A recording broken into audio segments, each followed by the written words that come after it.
ये कहानी एक बुजुर्ग व्यक्ति की है जो एक गांव में अपनी हवेली में अकेले रहते थे। इनके पास संपत्ति की कोई कमी नहीं थी।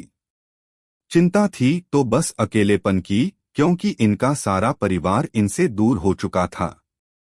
बुजुर्ग के 3 बेटे थे जो शादीशुदा थे। अक्सर बुजुर्ग अपने बेटों से मिलने के लिए तरसते रहते थे, लेकिन उनका एक भी बेटा उनसे मिलने नहीं आता। एक बार बुजुर्ग की तबीयत बिगड़ जाती है और गांव वाले उन्हें अस्पताल लेकर आते हैं। वहां उनका इलाज होता है और उनके बेटों को खबर पहुंचाई जाती है, लेकिन सभी कोई न कोई बहाना बनाकर आने से मना कर देते हैं। बुजुर्ग आदमी को आखिरी वक्त अपने बच्चों से मिलने की तीव्र इच्छा होती है, लेकिन वह अपने बच्चों की जिद के सामने मजबूर होते हैं। अस्पताल से घर पहुंचने के बाद उन्हें एहसास होता है कि अब वह ज्यादा दिन तक जीवित नहीं रहेंगे, इसलिए उन्हें अपनी संपत्ति अपने बच्चों के नाम करनी होगी। बुजुर्ग ये बात समझ चुके थे कि उनके बेटे कागजी कार्यवाही के लिए समय नहीं निकाल पाएंगे, इसलिए उन्होंने अपनी सारी संपत्ति बेचकर हीरे खरीद लिए और अपने बच्चों को यह बात बताई।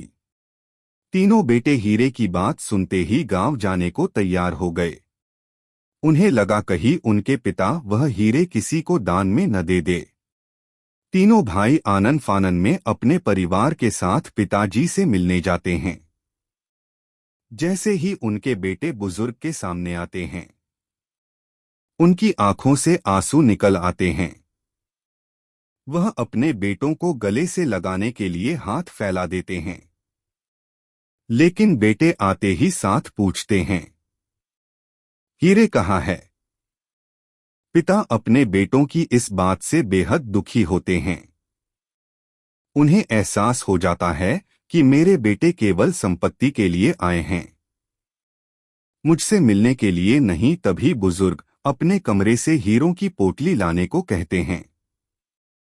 उनका सबसे छोटा बेटा दौड़ता हुआ कमरे में जाता है और वह पोटली उठा के ले आता है। सभी की आंखें हीरे देखने के लिए बेसब्र रहती हैं।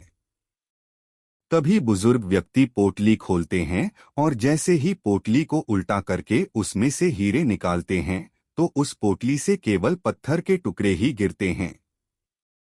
बुजुर्ग व्यक्ति पोटली से पत्थर गिरते देख चिंतित हो जाते हैं और पागलों की तरह जोर जोर से पूछने लगते हैं, हीरे कहाँ गए? बुजुर्ग के तीनों बेटे सारे घर में हीरे ढूंढने लगते हैं, लेकिन उन्हें हीरे कहीं नहीं दिखाई देते। बुजुर्ग व्यक्ति अपने जीवन भर की कमाई ऐसे जाने नहीं दे सकते थे, इसलिए उन्होंने गांव के कुछ लोगों को बुलवाया और उनसे सलाह लेने लगे। गांव के लोगों में से एक व्यक्ति बुजुर्ग से कहता है, हीरे ढूंढना तो बहुत आसान बात है, आप इतना परेशान क्यों हो? यह सुनते ही सबकी नजरें उस व्यक्ति की तरफ हो जाती है। बुजुर्ग व्यक्ति आशा भरी निगाहों से उससे पूछता है, बताओ कहाँ होंगे मेरे हीरे? वह व्यक्ति एक नाई था। उसने कहा, मेरे पास एक ऐसा तेल रखा हुआ है जिसे आंखों में लगाने से व्यक्ति सच बोल देगा, और यदि वह झूठ बोला तो वह दर्द से तड़पने लगेगा और हो सकता है वह अंधा भी हो जाए। किसी को नाई की बात का यकीन ही नहीं हुआ। तभी बुजुर्ग व्यक्ति ने कहा, क्या ऐसा तेल होता है?